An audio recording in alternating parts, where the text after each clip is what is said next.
Welcome back to Cold Blood Files, the place where real-life crime stories are told through the lens of human psychology, morality, and mystery.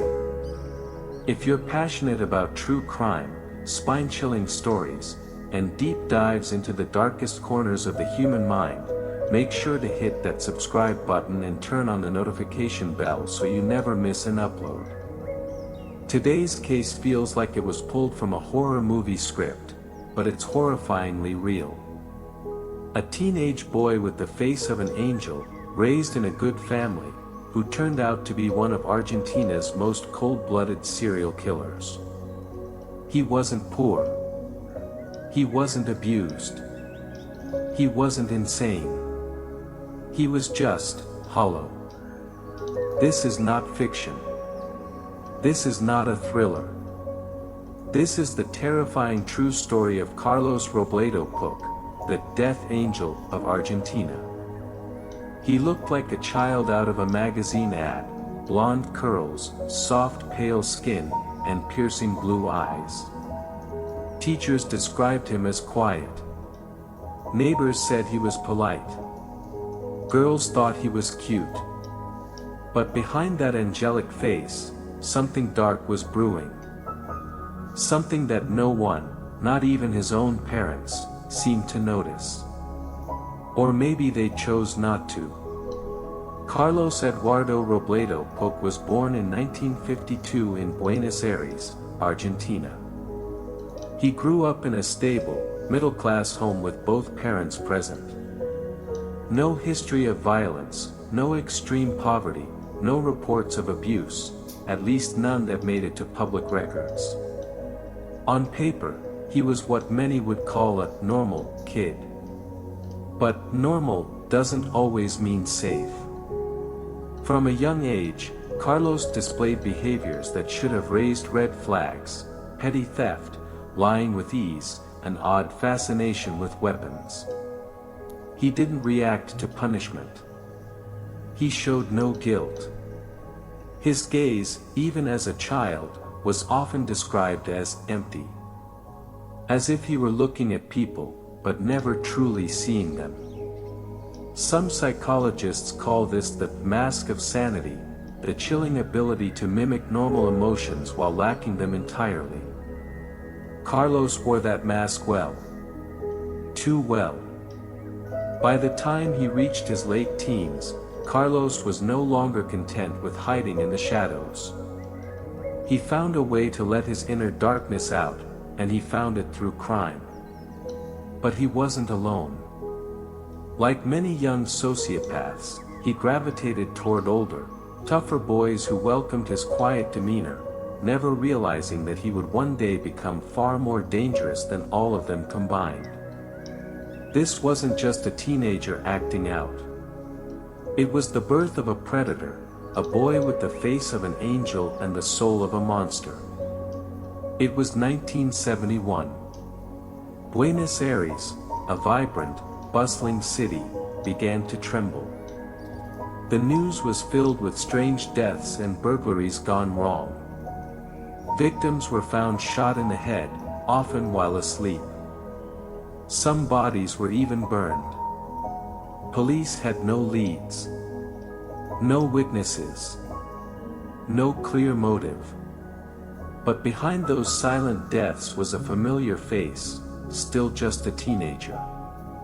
Carlos Robledo Puch, only 19 years old, had begun his killing spree. His first partner in crime was Jorge Ibanez, older, street-smart, and skilled in break-ins. Together, they made a deadly duo, one quiet and calculating, the other bold and reckless. But their partnership would end in blood. In a span of months, the two committed multiple burglaries, warehouses, garages, shops, anything with guns or money. And in nearly every case, someone died. And it was always Carlos who pulled the trigger. He didn't warn. He didn't hesitate. For him, human life ended with the same cold snap as flipping off a light switch. In one chilling incident, a woman who caught them mid-robbery was not spared. Robledo raped her, and then shot her. No remorse. No second thoughts. He didn't kill to survive. He killed because he wanted to. Eventually, Jorge Ibanez, the friend, the accomplice, became the next victim. When Jorge began hinting at walking away from the crimes, Robledo saw that as betrayal. And to Carlos, betrayal had one solution: elimination. Jorge died in what appeared to be a car crash, staged just well enough to avoid suspicion. To Robledo, trust, friendship, even the lives of those closest to him, were disposable. Just more pawns in a game only he understood. It was February 1972. The heat in Buenos Aires hung heavy, as if foreshadowing an impending storm. But the real storm wasn't in the sky, it was brewing inside the disturbed mind of Carlos Robledo Puch. Now 20, Robledo had found a new accomplice, Hector Somoza, a brash, cocky young man only slightly older than him. Somoza loved to laugh, exaggerate stories, and play the role of the street-smart thief. He thought he was working alongside a partner. What he didn't know was that he was walking beside a predator, a killer who had already murdered his last friend without blinking. On the night of February 3rd, they broke into a mechanical shop in Curupa. The plan was simple: grab what they could, get out fast. But with Robledo involved, no plan ever remained simple. As Somoza turned his back to examine some tools, Robledo raised his gun. No warning. No hesitation. A single cold shot to the head, and Somoza dropped lifeless. Why did he do it? Some believe Robledo suspected betrayal. Others say he simply killed because he could. Because it had become second nature. A twisted habit, like a haunted melody that kept replaying in his mind. But this time, he made a mistake. He tried to burn Somoza's face with a blowtorch to prevent identification. But foolishly, Somoza still had his ID in his pocket. Within hours, police identified the body. Less than a day later, Carlos Robledo Puch was arrested, ending a blood-soaked rampage that had shaken Argentina to its core. When the officers arrived, he didn't run. He didn't scream. He didn't even ask why.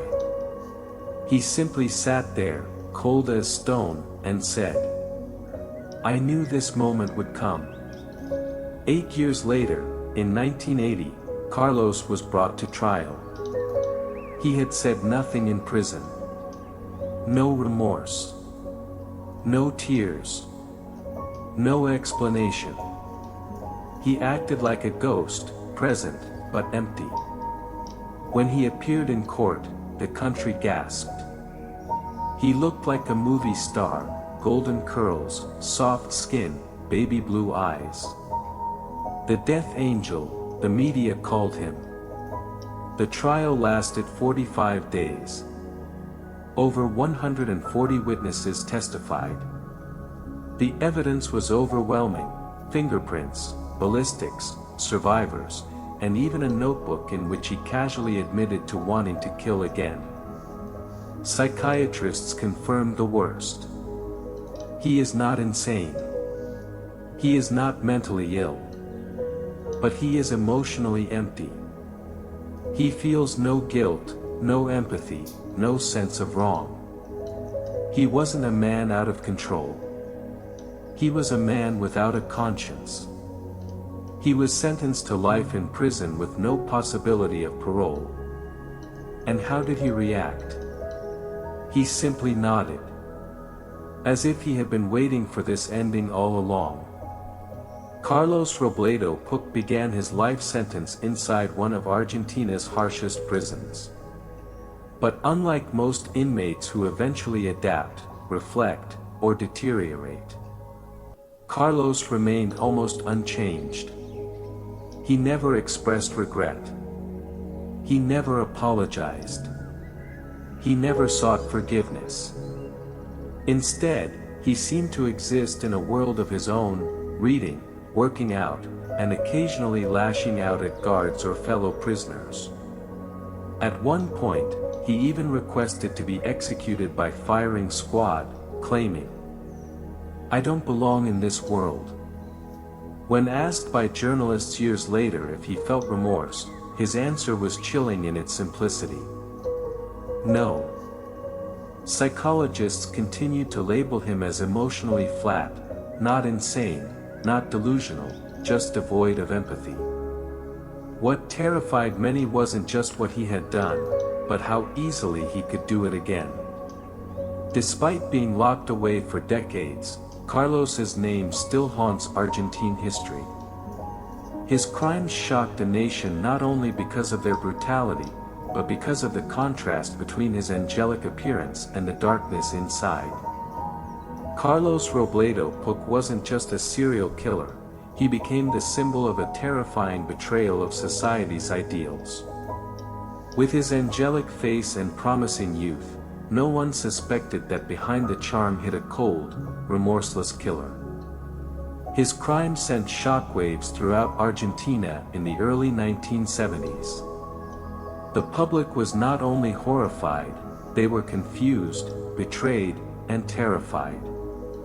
How could a young man from a middle-class background, with no history of abuse, become a perfect killing machine?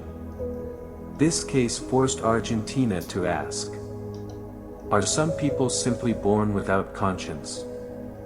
And if so, what can society do about them? More than 50 years have passed. Carlos is still alive, still imprisoned, and still an unsolved mystery in the human psyche. Thank you for staying with us until the end of this chilling story. If you found this video compelling, don't forget to like, share, and subscribe to the channel so you won't miss more spine-tingling, deeply psychological crime stories. We have many more secrets to uncover, from infamous murderers to cases that defy all logic. See you in the next video.